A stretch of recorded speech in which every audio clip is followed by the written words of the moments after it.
The question is whether we will have the courage to do so and timely financial resources. The recently we need a digital alliance that creates joint promise.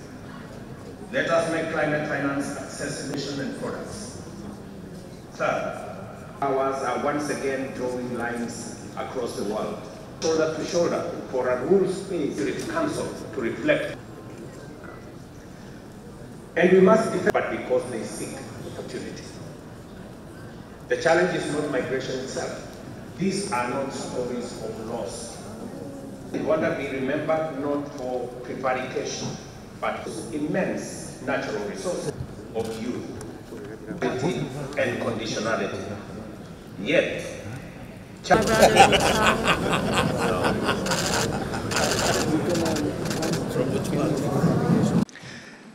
and we must defend the principle that dialogue, not domination, must govern our shared future. Let us be the voices that say to the world, cooperation is not weakness, and solidarity is not naivety. Second, we must deepen regional economic integration, beginning with the Africa Continental Free Trade Area. This is the largest economic integration project since the creation of the European Union itself. A single market of 1.4 billion Africans offers immense opportunities not only to us, but also for our partners in Europe. Europe should see ACFTA not as competition, but as collaboration. As African nations trade more with each other, they will also trade more and better with Europe. We welcome European investments that add value on African soil, that build industries, not dependencies. Let us move away from the extractive engagement and exploitative engagements to productive partnerships, from exporting raw materials to exporting innovation and products. Asks only for fairness, for a seat at the table, not a place at the menu, for a partnership grounded not in pity, but in parity. The time has come to move from promise to progress and from frameworks to follow-throughs. Let Luanda mark a turning point where we stand together for multilateralism, where we advance regional integration, where we act on climate, where migration becomes opportunity, and where digitalization becomes inclusion, and where equality becomes the foundation of our future. My friends, the question before us is not whether we will work together. The question is whether we will have the courage to do so as equals. Because history has already shown us what divides us. The future, if we are wise enough to claim it, can show us what unites us. Africa is ready. The question is whether we are ready together. I thank you for your attention. We must reimagine migration as a bridge of dignity. Our youth are crossing deserts and seas not because they love danger, but because they seek opportunity. The challenge is not migration itself, it is despair. Let us create legal pathways for skilled and unskilled labor alike. Let us recognize qualifications across borders, establish circular migration frameworks, and protect the rights of migrants wherever they go.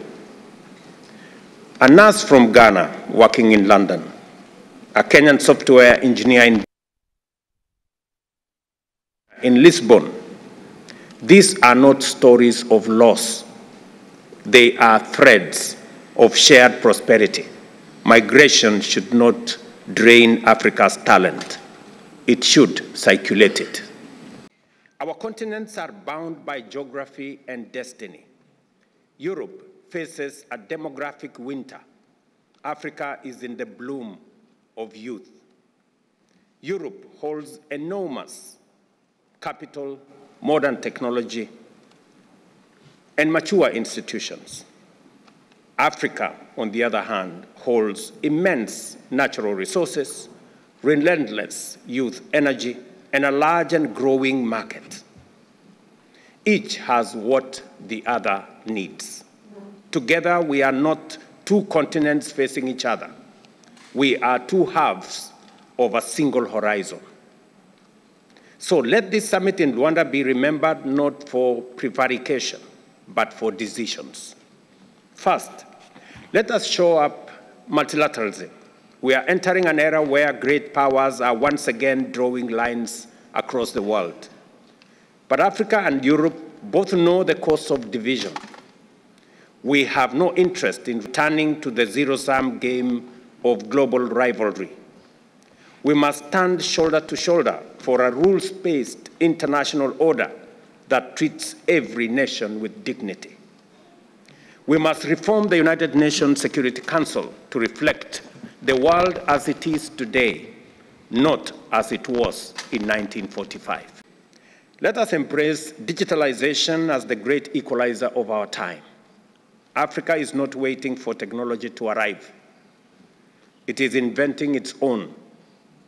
From Kigali through Nairobi to Lagos, digital entrepreneurs are reshaping finance, agriculture, and education. A case of M-Pesa from Kenya is such. Europe brings regulatory experience, infrastructure, and ethics. Africa brings creativity, youth, and markets together.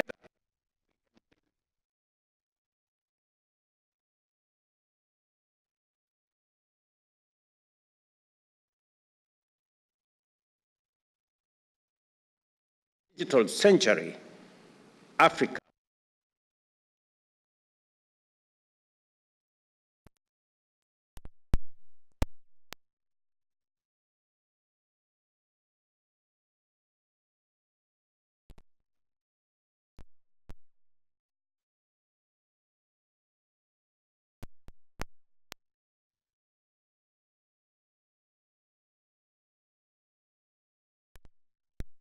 their people relies on taxpayers making their fair contribution to pay for the delivery of quality public goods and services, which are essential for meeting the human rights obligations of states.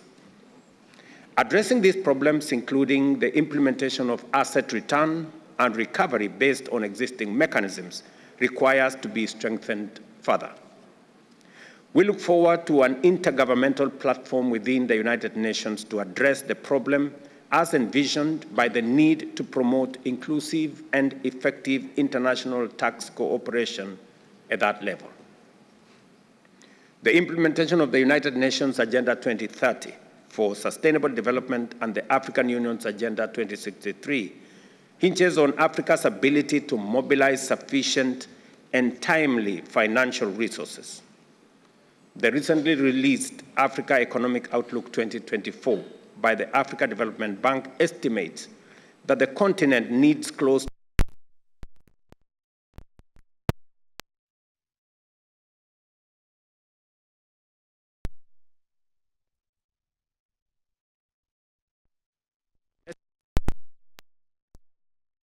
achieving that objective. Domestic resource mobilization is the only secure source of finance